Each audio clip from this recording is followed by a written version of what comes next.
Hello दोस्तों, programming lab channel में आपका स्वागत है। दोस्तों, प्रोग्रामिंग लैब चैनल में क्या है कि हम सी प्रोग्रामिंग का ट्यूटोरियल देख रहे हैं।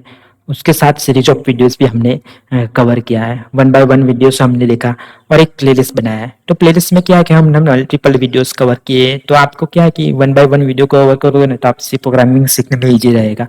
और कुछ भी डाउट होता है ना, वीडियो के कमेंट बॉक्स में कमेंट कर सकते हो। उसमें क्या है कि कुछ जो हमारा टॉपिक्स रहता है ना, वो प्रीवियस टॉपिक पे डिपेंड रहता है। तो आप वन बाय वन सीक्वेंस जाओगे ना, तो आप प्रोग्रामिंग इजीली सीख पाओगे। और वीडियो अच्छे लगे तो अपने फ्रेंड के साथ शेयर कर सकते हो और कमेंट बॉक्स में कमेंट कर सकते हो। और ऐसे मीन्स आज की वीडियो में हम क्या है कि सी प्रोग्रामिंग में स्ट्रक्चर के बारे में देखने वाले हैं।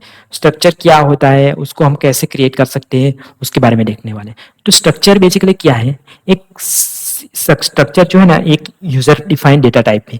उसमें क्या है कि हम number of different different data type का वैल्यू स्टोर कर सकते हैं। जैसे हम इंटीजर स्टोर कर सकते हैं, कैरेक्टर स्टोर कर सकते हैं, फ्लोट स्टोर कर सकते हैं, या कुछ अरेस डेटा टाइप भी स्टोर कर सकते हैं।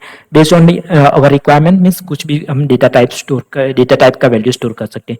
तो हम डिफरेंट डिफरेंट टाइप का डेटा टाइप वैल्यू स्टोर कर सकते हैं। बट अरे की बात करें तो हम क्या कि single type of data can store कर सकते हैं। जैसे मैंने इंटीजर अरे क्रिएट किया तो इंटीजर स्टोर कर पाएगा, फ्लोट अरे क्रिएट किया तो फ्लोट स्टोर कर पाएगा। बस स्ट्रक्चर क्या है कि हमने उसमें क्या है कि वो इंटीजर भी स्टोर कर सकते हैं, फ्लोट भी स्टोर कर सकते हैं। Based on our need means वो जो भी हमको स्टोर करना है उसके हिसाब से स्टोर कर सकते हैं। तो स्ट्रक्चर का सिंटेक्स क्या रहेगा?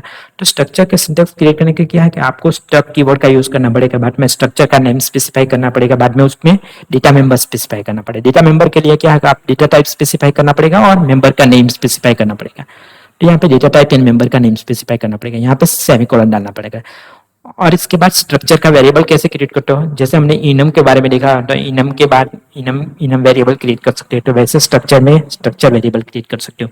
तो स्ट्रक्चर वेरिएबल हम दो टाइप से क्रिएट कर सकते हैं। जैसे यहाँ पे मैंने स्ट्रक्चर का टेम्पलेट स्पेसिफाई किया है, तो स्ट्रक्चर का नेम और इसके बाद डेटा मेंबर, उसके बाद तुरंत यहाँ पे वेरिएबल क्रिएट कर सकते हो, वेरिएबल 1 और 2 है ऐसे करके यहाँ पे वेरिएबल क्रिएट कर सकते हो। और दूसरी वे कि हमें सेपरेट स्टेटमेंट में टेम्पलेट कंप्लीट होने के बाद यहाँ पे सेपरेट स्टेटमेंट में भी हम वेरिएबल क्रिएट कर सकते हैं। उसके लिए आपको क्या स्ट्रक्ट कीवर्ड का यूज करना पड़ेगा और स्ट्रक्चर का नेम स्पेसिफाई करना पड़ेगा और वेरिएबल 1 और 2 करके वेरिएबल स्पेसिफाई करना पड़ेगा।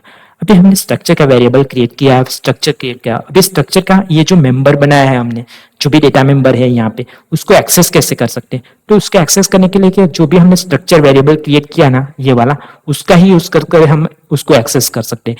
तो वेरिएबल का यूज करना पड़ेगा, बाद में डॉट ऑपरेटर का यूज करना पड़ेगा, उसके बाद उसका मेंबर स्पेसिफाई करना पड़ेगा। जैसे मेरा यहाँ पे variable 1 member 1, variable 2 member 2, variable 3 member 3, या वेरिएबल 1 2 जो भी वेरिएबल है ना, उसका नेम यूज करना पड़ेगा, बाद में डॉट और मेंबर का नेम।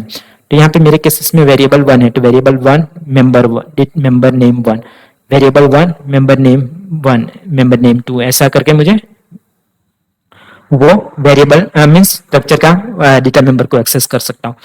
अभी हम लोग को क्या कि इनिशियलाइज करना है स्ट्रक्चर का डेटा मेंबर को। तो यहाँ पे मेरा एक पॉइंटर स्ट्रक्चर है, उसमें क्या कि इंटीजर एक्स एंड वाई, यहाँ पे डायरेक्टली मैं इनिशियलाइज नहीं कर सकता। Compiler error can not initialize member here. So यहाँ पे मैं इसको क्या है कि इनिशियलाइज नहीं कर सकता। तो कैसे मैं इनिशियलाइज कर सकता हूँ? तो इनिशियलाइज के लिए मैं तीन तरीके से मैं उसको इनिशियलाइज कर सकता हूँ। एक असाइनमेंट का ऑपरेटर को यूज करके इनिशियलाइजर लिस्ट का यूज कर सकते, डिजिग्नेटेड इनिशियलाइजर लिस्ट का यूज करके। तो असाइनमेंट ऑपरेटर का यूज करके कैसे कर सकते हो? तो आपको स्ट्रक्चर का वेरिएबल का यूज करना पड़ेगा। तो स्ट्रक्चर का वेरिएबल यहाँ पे जैसे मैंने स्ट्रक्चर नेम एंड उसका वेरिएबल क्रिएट किया, तो वेरिएबल डॉट मेंबर नेम और उसका वैल्यू स्पेसिफाई करना पड़ेगा। वेरिएबल डॉट मेंबर नेम उसका वैल्यू, ऐसे करके आपको मेंबर नेम और उसका वैल्यू स्पेसिफाई करना पड़ेगा।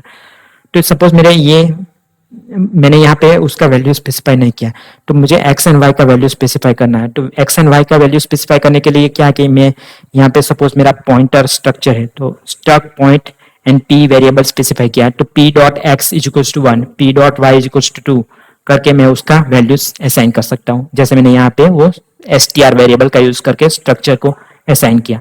और दूसरी वे से आप क्या कि इनिशियलाइजर लिस्ट का भी यूज कर सकते हो। तो इनिशियलाइजर लिस्ट के लिए आपको क्या कि स्ट्रक्ट एंड स्ट्रक्चर का नेम, बाद में स्ट्रक्चर का वेरिएबल। तो यहाँ पे वही करना है आपको, वेरिएबल तक का यूज करना, बाद में इक्वल टू करके यहाँ पे जो भी मेंबर है ना उसका वैल्यू ऑर्डर लिस्ट में स्पेसिफाई करना है। तो यहाँ पे मेरा पास तीन वेरिएबल, सपोज मेंबर में स्ट्रक्चर नेम में तीन डेटा मेंबर है, मेंबर 1 मेंबर 2 एंड मेंबर 3। तो 3 मेंबर है, तो मेंबर 1, मेंबर 2 एंड मेंबर 3, तो तीनों का वैल्यू यहाँ पे वो मेंबर 1 का वैल्यू फर्स्ट आएगा, बाद में मेंबर 2 का एंड मेंबर 3 का वैल्यू। ऐसा क्योंकि कि मुझे डेटा टाइप भी मेंटेन करना पड़ेगा ऐसा, इसलिए यहाँ पे इनिशियलाइजर लिस्ट का स्पेसिफाई करना पड़ेगा, तो उसमें आपको ऑर्डर मेंटेन करना पड़ेगा।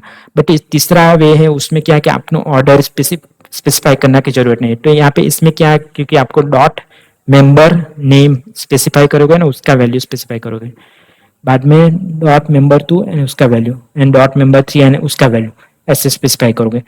तो ये वाला केसेस में आपको ऑर्डर स्पेसिफाई करने की जरूरत नहीं, बट इसमें आपको ऑर्डर मेंटेन करने की जरूरत पड़ेगी। तो हमने ये स्ट्रक्चर के बारे में देखा, अभी उसका एक प्रोग्राम भी हम देख लेते हैं कि कैसे हम स्ट्रक्चर को यूज कर सकते हैं। तो यहाँ पे मैंने एक स्टूडेंट स्ट्रक्चर बनाया, उसमें क्या है कि इंटीजर आईडी, उसका आईडी इंटीजर है, नेम उसका कैरेक्टर अरे है, और एज इसका इंटीजर है, एड्रेस कैरेक्टर अरे। अभी उसके बाद मैंने स्ट्रक्चर वेरिएबल क्रिएट किया, तो ये स्टूडेंट स्ट्रक्चर के बनाया था ना, उसका एस वेरिएबल बनाया, उसको मैंने इनिशियलाइजर लिस्ट का यूज करके यहाँ पे ऑर्डर वैल्यू स्पेसिफाई किया। ऑर्डर जैसे मैंने यहाँ पे आपको बताया था, स्ट्रक्चर के लिए आपको ऑर्डर वैल्यू स्पेसिफाई करना पड़ेगा इनिशियलाइजर लिस्ट में। तो आईडी के लिए मैंने 1, नेम के लिए टेस्ट एंड एज के लिए 24 एंड एड्रेस के लिए मुंबई, ये 4 वैल्यू स्पेसिफाई किया। और इसके बाद मैंने यहाँ पे उसको एक्सेस किया। तो वैल्यू को एक्सेस करने के लिए भी आपको क्या है कि एक स्ट्रक्चर वेरिएबल का यूज करना पड़ेगा। तो यहाँ पे मेरा स्ट्रक्चर वेरिएबल एस था, उसका स्ट्रक्चर का वेरिएबल एस था, तो उसका आईडी मेंबर को एक्सेस करने के लिए डॉट आईडी करूंगा, नेम को एक्सेस करने के लिए डॉट नेम, एज को एक्सेस करने के लिए डॉट एज एंड एड्रेस को एक्सेस करने के लिए डॉट एड्रेस। उसके लिए मैंने यहाँ पे वो डॉट ऑपरेटर का यूज किया। तो यहाँ पे हम F6 प्रेस करके उसको रन करके देख लेते हैं कि कैसा वो वैल्यू प्रिंट होता है। तो यहाँ पे आप देख सकते हो कि ID equal to 1, name equal to test and age equal to 24 and address equal to Mumbai print हुआ। तो हमने इसके बारे में स्ट्रक्चर के बारे में क्या कैसे यूज कर सकते हैं, उसका कैसे वेरिएबल क्रिएट कर सकते हैं, कैसे डेटा मेंबर को एक्सेस कर सकते हैं, कैसे डेटा मेंबर का वैल्यू अपडेट कर सकते हैं और असाइन कर सकते हैं, उसके बारे में देखा। और वीडियो में कुछ भी डाउट हो तो वीडियो के कमेंट बॉक्स में कमेंट कर सकते हो। और ऐसे यूजफुल वीडियो के साथ हम नेक्स्ट टाइम मिलते हैं, तब तक के लिए बाय बाय।